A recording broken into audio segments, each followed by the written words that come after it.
Hey everyone, Zeddy here again today with a brand new video. And yesterday our post on Reddit and on the YouTube about basically the Demon Hunter effect kind of blew up. Did some work on Reddit, got probably the best views I've ever had in one day on YouTube. So thank you all for that. Seemed to be a lot of agreement and sentiment that the class is definitely a little too powerful still. And we'd like to see things get touched up, but at least we got our opinion out there. We got our voice out there, and we'll see what happens in the near future. But Reddit's also been having some fun with the whole Demon Hunter's a little too strong, and I thought we'd review some of the best user-submitted Demon Hunter cards. These are cards that people have basically memed about, saying they're cards that you can expect to see in Demon Hunter in the near future. As you know, they love to kind of reuse old cards and power creep them and throw into Demon Hunter, so let's take a look. We're going to rate them. We're going to rate them on 1 to 5 stars on their power level. How good would these cards really be in Demon Hunter? So, we're going to start out with Deathwing. Deathwing returns, and he is a Demon Hunter card. He is a 10 mana 12/12 Battlecry. Destroy all enemy minions and discard your opponent's hand. I think this is much too slow for Demon Hunter. I mean, yes, it's a 10 mana 12/12.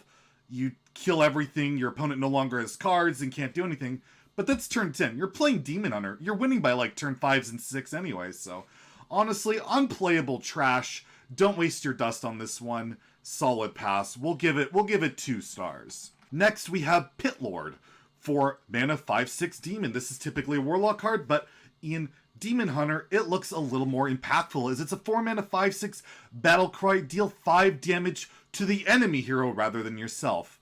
This has synergized. I actually think this card's quite elegant. No longer a demon, so you can't cheat it out, which makes it a lot more balanced. And one of the new nice nuances to it is that it synergizes with killing your opponent by going face.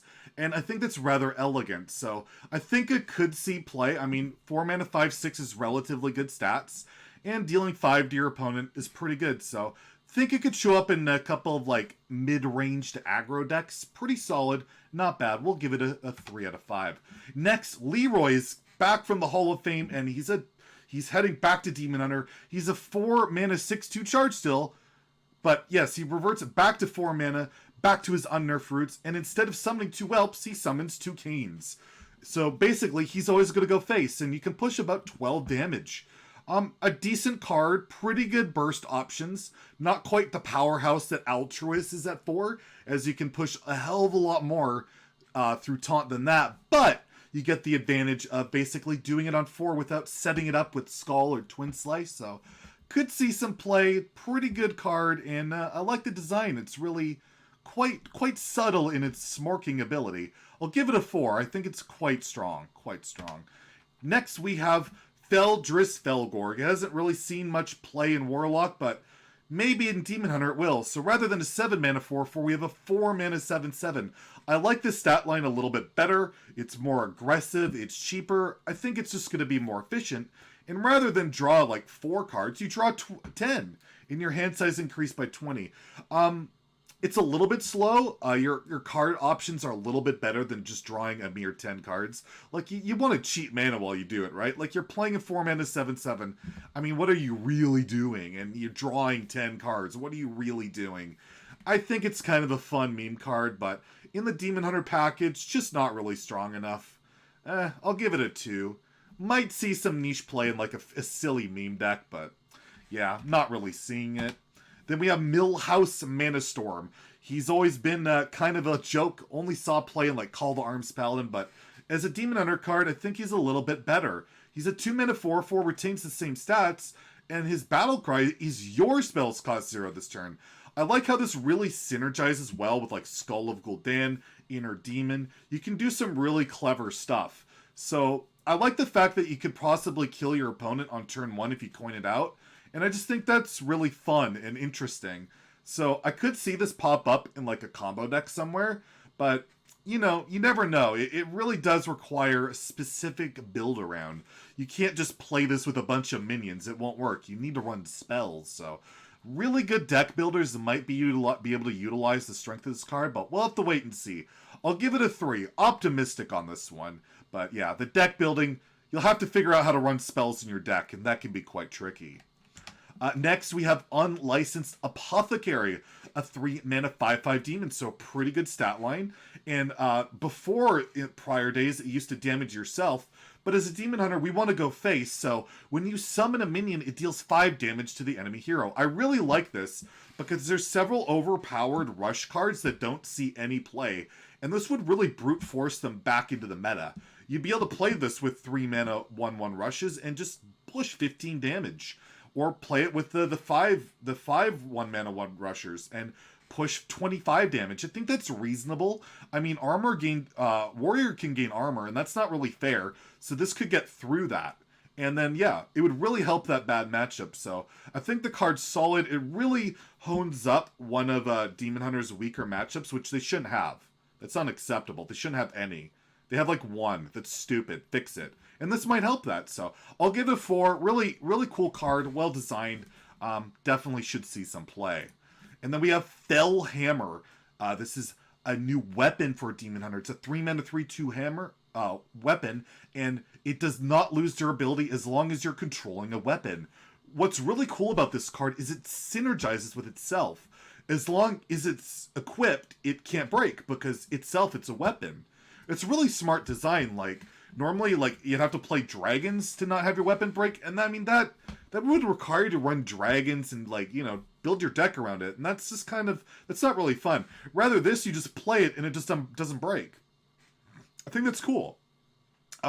It does require you to run the card to make it work, though, so you'll have to be a little bit creative with Fel Hammer. You'll have to put it in your deck. Otherwise, Fel Hammer probably won't work. But if you run Fel Hammer, it'll do a really good job of working, as it really synergizes insanely well with itself. So I'll give it a 3. Just be aware you need to run the card to play it. Otherwise, it won't work. So yeah, cool card. I like it. Next, we have Fungal Fortunes. You'll note that this is actually 1 mana more than the Druid spell, but it's got a little twist. Your opponent will draw 3 cards. You actually draw 3 cards for your opponent, and they discard them. They discard all of them. They don't get to play with them. They get screwed. It's hilarious. They don't get to play their cards. And Outcast, it costs 0, so actually, you can play it for 0. It's better. So I like this because not only does your opponent not get to play Hearthstone because you're playing Demon Hunter and killing them before they can do anything, you also don't let them get to play cards. And I think that really fits in with the theme of Demon Hunter of just making the game literally unplayable for everyone. And I like that. I think that this card will do that. Yeah, they can't play the cards. They can't even play the game. It's a great card. I'm actually giving it a 5. I love the spirit of it. It's just perfect. Phenomenal card. And then we have Felgorg. This guy's always been a meme in Warlock, so let's make him good in Demon Hunter. He's a 3-mana 3/5 demon. Taunt Battlecry. Destroy one of your opponent's mana crystals, rather than destroying your own. So you get a completely overstated taunt, and you destroy your opponent's mana crystal. I like the fact that this card has upside on top of upside. Really fits the Demon Hunter mold. Like, there's really no drawback to the card, and that's what you're looking for in Demon Hunter cards. You want the card to be insanely good and do insane stuff, and, well, this fits the docket exactly. Love the card. Great design. Definitely could see it play. I'll give it a 4. Next, we have Mech Miron's Head. It's a 5-mana mech, and back in the day, you'd have to have 3 mechs on board, and then you get Voltron, which is a 4/8 Mega Wind Fury mech. Well, this guy, you don't need to go through the loops of having multiple mechs. You just play him, and then you immediately get Voltron, and then he can push 16 damage. I like that. I think it makes, you don't have to go through all these stupid hoops to get an overpowered, insane card. You just get it. I love that. Really cool card. It might be a little bit too slow, especially when you have Leroy that pushes 15 damage on turn 4. But, if you want to follow up the 15 damage on turn 4 with another 16, you might want to run it. It might be good enough. So I'll give it a 3. But yeah, might be a little bit too slow for Demon Hunter. A little bit too slow. Then we have Ancient Watcher. This is a 2-mana 4/5 minion. This is now a demon. What I like about it, normally the original version, it can't attack, well, enemies can't attack your opponent's minions, nor can their face attack, and I think that's smart. It's really good against other Demon Hunters, so it's a great Demon Hunter tech. And since once these cards are out, 100% of your matchups will be Demon Hunter, as Blizzard definitely has intended, and I think that's a lot of fun. You'll want to run this for the mirror. So you guys might end up both playing Ancient Watchers and then not be able to do anything, just like your regular opponents, so that's pretty cool. Literally, nobody will be able to play the game. Not even Demon Hunters. Nobody can play Hearthstone. It'll be great. 5 stars. Love it. Fantastic card. Then we have a really cool card. Flamefaceless. 4 mana 7/7 before it would overload for 2. This guy says, screw that. You get 2 mana crystals. So you no longer have to worry about having the downside of just playing a War Golem on turn 4. You now also get the upside of ramping. So you can play cool stuff like Leroy for 4 mana plus some other stuff.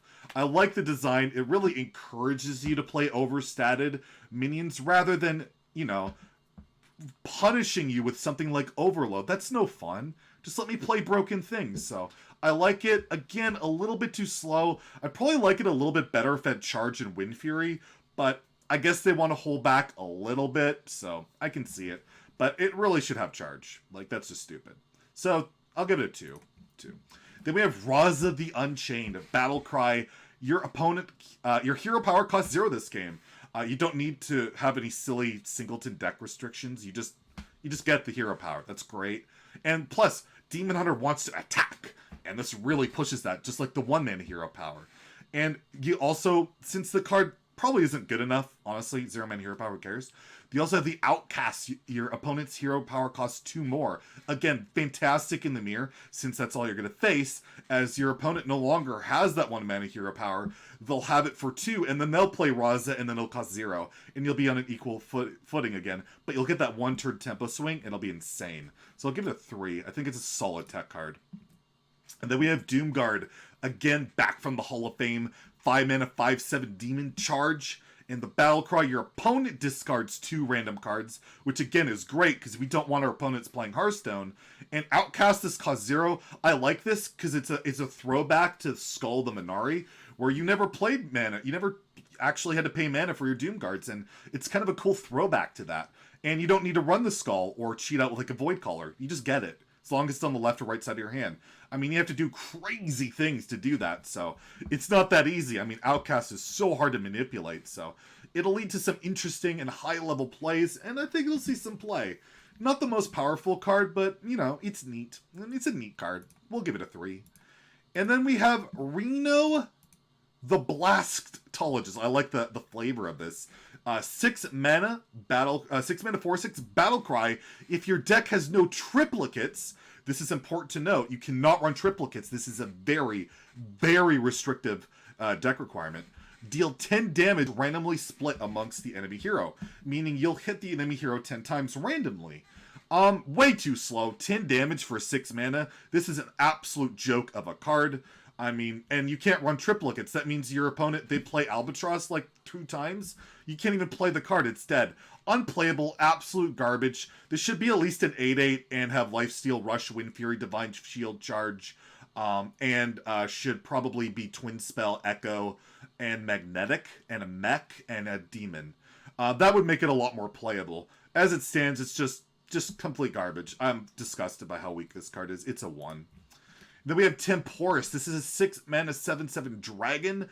Battlecry. If you take 2 turns and then your opponent dies. This is a cool combo card. I've been really wanting combo cards back in the meta, and this is a cool combo. You play it and then you win, and I think that's really clever because normally you play like a card and then like you do a couple things then you win. This one you skip all that bullshit and you just win the game. And it's got good stats, and the artwork's cool. So yeah, 5 stars. You play it and you win. I like it.